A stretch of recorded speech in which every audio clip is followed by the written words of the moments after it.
In a small, remote village tucked away in the rolling hills of a distant land, there was a woman named Alima whose heart longed for what many take for granted: motherhood.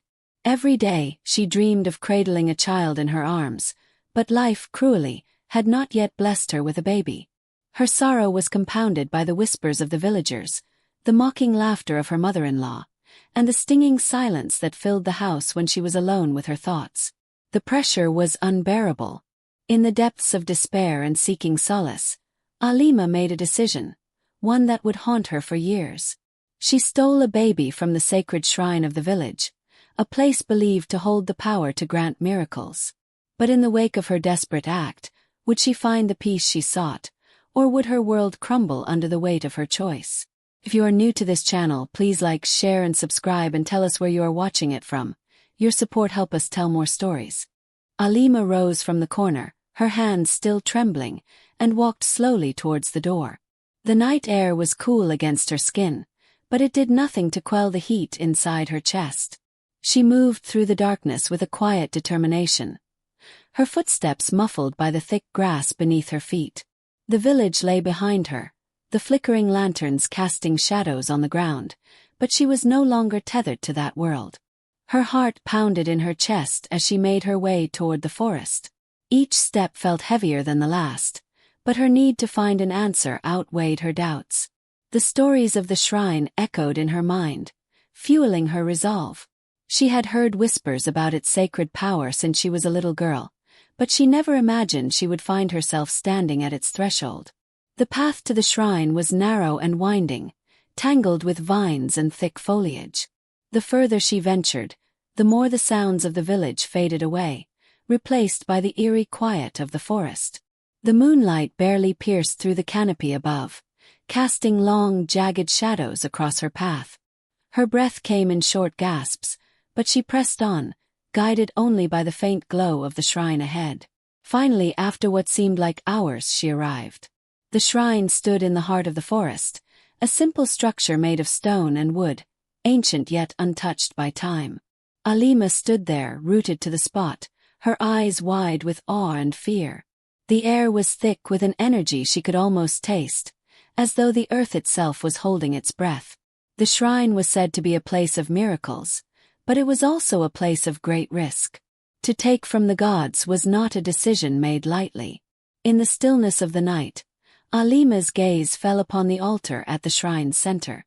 A small basket lay there, filled with offerings, fruits, flowers, and a handful of trinkets.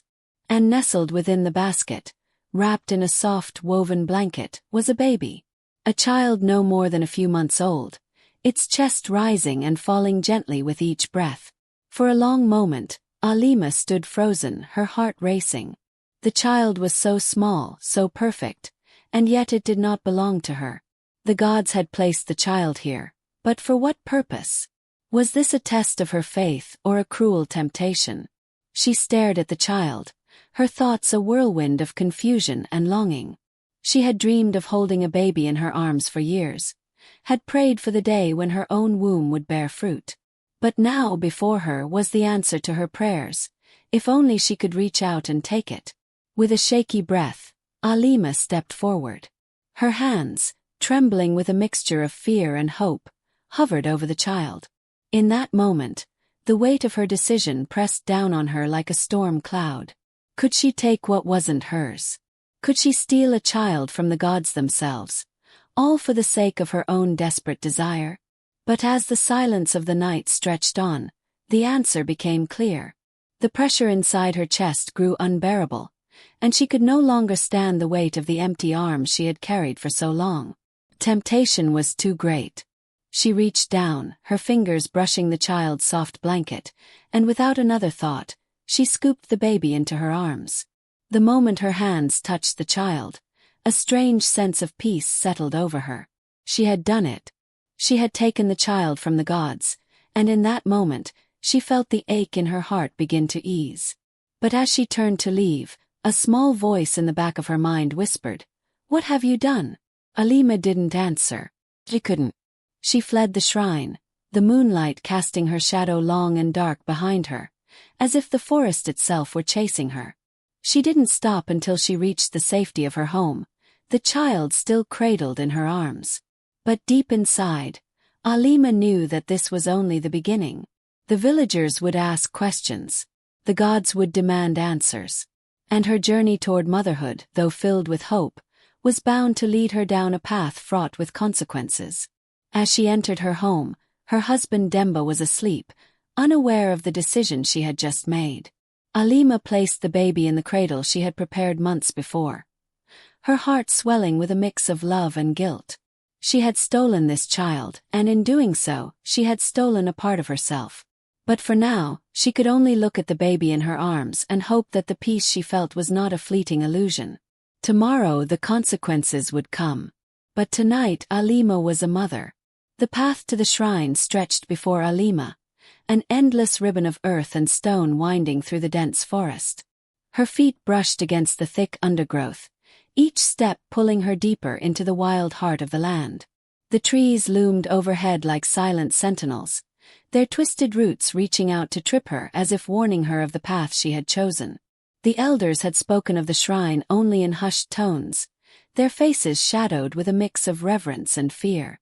They had warned the villagers that the god's power was not to be meddled with, that the shrine was sacred, a place where the veil between the living and the divine was thin. But Alima had long since lost the fear of the unknown. She was already shunned by her own people, already broken by the weight of her childless years. The cruel whispers of the villagers haunted her every step. What did she have left to lose? Her heart, heavy with grief, pushed her forward through the thickening woods. Each breath she took filled her lungs with the scent of pine and earth, a reminder that she was far from the safety of home. The village's sounds had faded, replaced by the eerie calls of night creatures and the whispering winds that seemed to speak her name. The deeper she walked, the more she felt the forest close in around her. The trees, dark and towering, seemed to lean in toward her, their branches intertwining above, blocking out the moonlight. The air felt thick, as if the forest itself was alive, watching her with unseen eyes. It was as though every rustling leaf and snapping twig was an omen, a sign that she was being judged by something far older and more powerful than she could comprehend. Alima's heart raced, but she did not stop. Her feet carried her on, as though they knew the way better than her mind. She had come too far to turn back now. And then, just as the weight of her thoughts threatened to overwhelm her, she saw it, a break in the trees, a clearing where the shrine stood. It was a humble structure, simple yet dignified, made of weathered stone and ancient wood. At its base, the shrine's altar rested quietly, piled high with offerings, fruits, woven baskets, and delicate trinkets, left by those who came seeking blessings from the gods. But it was not the altar that caught Alima's attention. It was the figure beside it, a small child wrapped in a simple cloth, lying silently in the shadows of the shrine. Alima froze. Her breath caught in her throat. There before her was the thing she had longed for, the answer to every prayer she had whispered in the quiet of the night. A child, no more than a few months old, alone and abandoned in the sacred space. Alima's heart thudded violently in her chest as she looked around, her eyes scanning the clearing, but there was no sign of a guardian, no figure to claim the child. The gods, it seemed, had abandoned this place, leaving only the child behind as if to offer her the miracle she so desperately sought. Her mind reeled. Could it be true? Was this a gift from the gods, or was it a cruel illusion? She glanced once more around the shrine, half expecting someone to appear, to stop her from taking the child. But there was nothing. Just the rustling of the wind, the soft creak of the ancient tree that stood like a sentinel above the altar. Alima's hands shook as she stepped closer, her heart pounding in her chest. The baby lay still, its small chest rising and falling in a peaceful, rhythmic motion. The child was innocent, untouched by the harshness of the world. The desperation inside Alima grew, pressing against her ribs like a tightening noose. What did it matter? She thought.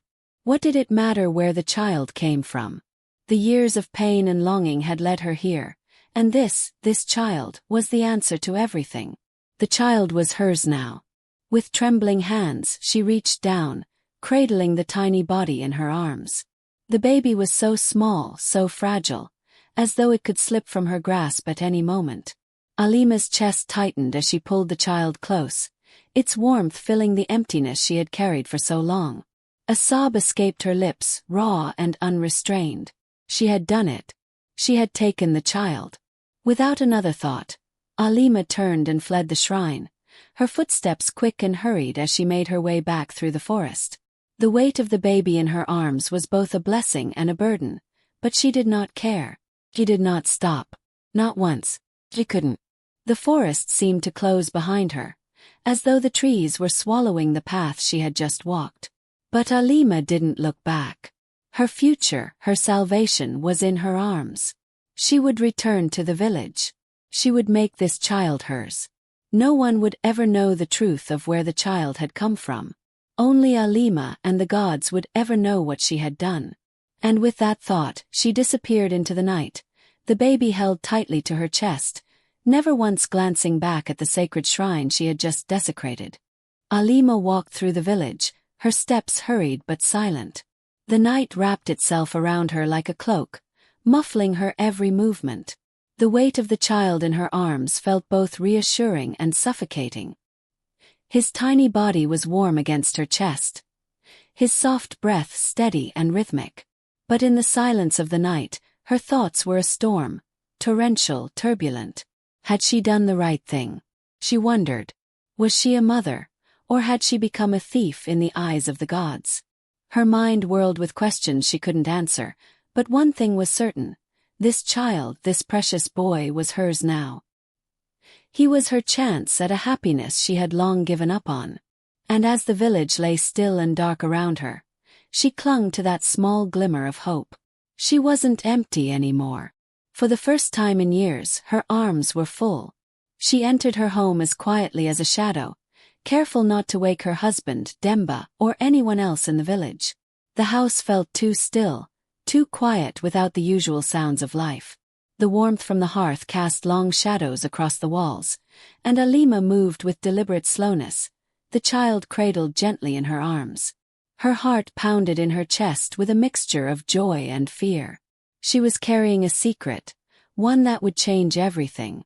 With a deep breath, Alima gently placed the baby in the cradle she had prepared months ago.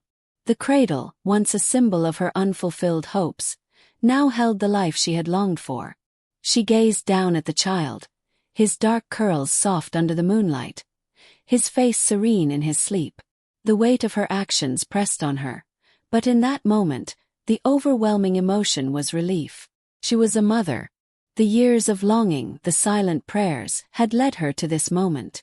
But even as joy filled her heart, a deep sadness lingered. She had taken him. She had stolen him from the gods. And though the child in the cradle was now hers, Alima knew the price for her actions would come.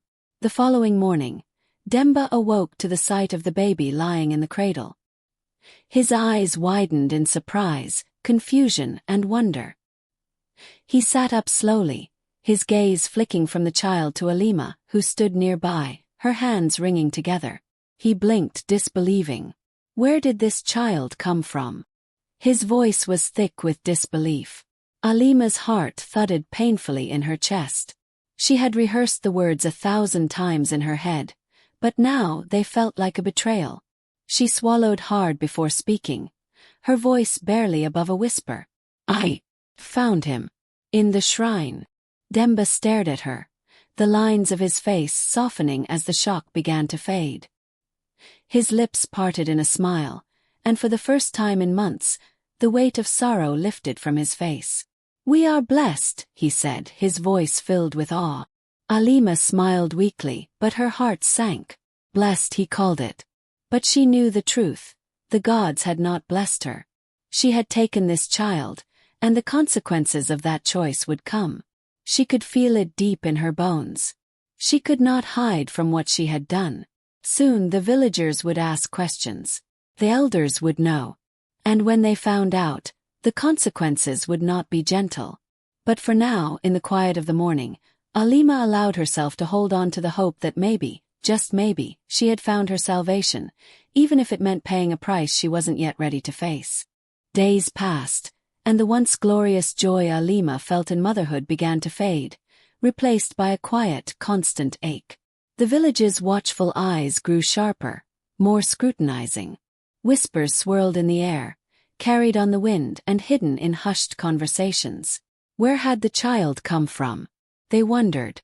Why was he suddenly here, when no one had heard a word of his birth? Alima could feel their eyes on her, always watching, always waiting. She'd heard the hushed gossip as she passed the market. She must have found him somewhere. How could he have come to her so quickly? The villagers' curiosity, once innocent, now felt like a looming storm cloud, threatening to break at any moment. But it was her mother-in-law, Binta, who set the most unsettling tone. Her sharp eyes never left Alima, and the questions came, subtle but pointed. "How is the child sleeping?" Binta would ask, feigning concern. "Has he been fed properly?" Her voice would linger with an undercurrent of doubt. Alima's every movement, every breath, was under the microscope. Alima felt the walls closing in around her. The tightness in her chest never seemed to loosen, as though she were trapped in a cage of her own making. Each moment of happiness with the child was overshadowed by the guilt that gnawed at her soul. Had she done the right thing? The question haunted her with every glance at the baby, whose soft cries had begun to fill her heart with a strange blend of joy and dread. She couldn't escape the weight of what she had done, and every time she looked at the child, it felt as though the walls of the village were closing in on her. Then, one afternoon, the worst happened. The village elders arrived at her doorstep. Their footsteps were heavy with purpose as they approached her modest home, their faces grave, their eyes filled with a mixture of sorrow and anger. The air around them seemed charged, as though the weight of centuries of tradition had come to bear down on her. Alima's heart stopped as they stepped inside, their presence filling the room like a suffocating cloud. Without a word, one of the elders, an elderly man with a long white beard, looked at her sternly. Where did this child come from? His voice was low and commanding, cutting through the silence. Alima's stomach churned. The truth was no longer something she could hide behind, no longer something she could bury deep within her. Her mouth went dry and her mind raced, but her heart knew what it had to say. The words escaped her before she could stop them. "I took him," she whispered, her voice trembling. "I took him from the shrine. I needed him. I needed to be a mother." The room went still. The elders exchanged heavy, sorrowful glances, their faces hardening with judgment. The tension in the room was thick, suffocating. One of the elders, a woman with a stern expression, finally spoke, her voice low but filled with disapproval. "You have defied the gods," she said. "You have broken the sacred laws of this village. There will be consequences." Alima's heart seemed to break in that moment. The truth had come crashing down around her, and the world she had so desperately clung to now seemed to unravel. She had stolen the child, yes. She had broken the sacred bond between the gods and their people. And now the consequences were unavoidable. Her world crumbled, and she knew there was no turning back. The days dragged on, and Alima's heart weighed heavier with each passing hour. The villagers' whispers grew louder, their judgment sharper. The guilt that had once quietly gnawed at her now consumed her entirely. Every time she held the child, she felt the crushing burden of her actions, knowing that her love for him had come at a terrible cost. But despite it all, the child had become a part of her, and her love for him was fierce, unyielding. He was no longer a stolen gift. He was her son, and the thought of losing him, of being forced to give him up, was too much to bear. The villagers could not forget the crime she had committed. The elders had spoken, and the punishment for defying the gods could not be taken lightly. Alima could feel the impending weight of their decision bearing down on her, but she had no choice but to wait. She had stolen the child, and now the gods would decide whether she would be forgiven or condemned. It wasn't long before the final confrontation came.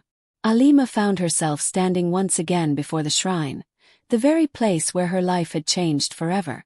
The forest was eerily silent around her, as though even the trees were holding their breath, awaiting what was to come.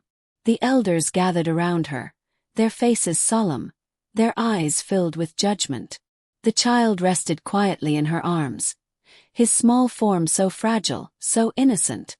And yet, Alima could feel the weight of her sin pressing against her chest, making it hard to breathe. The chief elder stepped forward, his voice soft but carrying the weight of centuries of tradition. "Alima," he said, his eyes searching her face, "you have stolen from the gods. But in doing so, you have shown the depth of your love, your desire to be a mother. Perhaps the gods have shown mercy in their own way. Perhaps you are not the sinner you believe yourself to be." The words struck Alima like a wave crashing against the shore. Mercy. The gods, had they truly shown mercy? Or had they merely allowed her to make her own choice, knowing the consequences would be hers to bear? In that moment, Alima felt a strange, unfamiliar release. The curse that had weighed so heavily upon her heart began to lift, ever so slightly. The guilt, though still present, felt less suffocating, as though the gods had granted her a small reprieve. Alima looked down at the child in her arms, his small hand resting against her chest, his face peaceful in sleep. She had stolen him, yes, but in her heart, she knew that the love she felt for him was pure, untainted by the way he had come into her life. Perhaps, just perhaps, that was enough. The elders spoke among themselves, their voices low, but their judgment had softened. The village, too, began to accept the child, and though some still murmured, their disapproval waned in the face of Alima's undeniable love for him. In the quiet moments of motherhood, Alima found the redemption she sought, not in the eyes of the villagers, not in the approval of the elders, but in the stillness of the night when she held her child close, knowing that despite everything, she had finally found the peace she had longed for. Please kindly like, share and subscribe for more stories.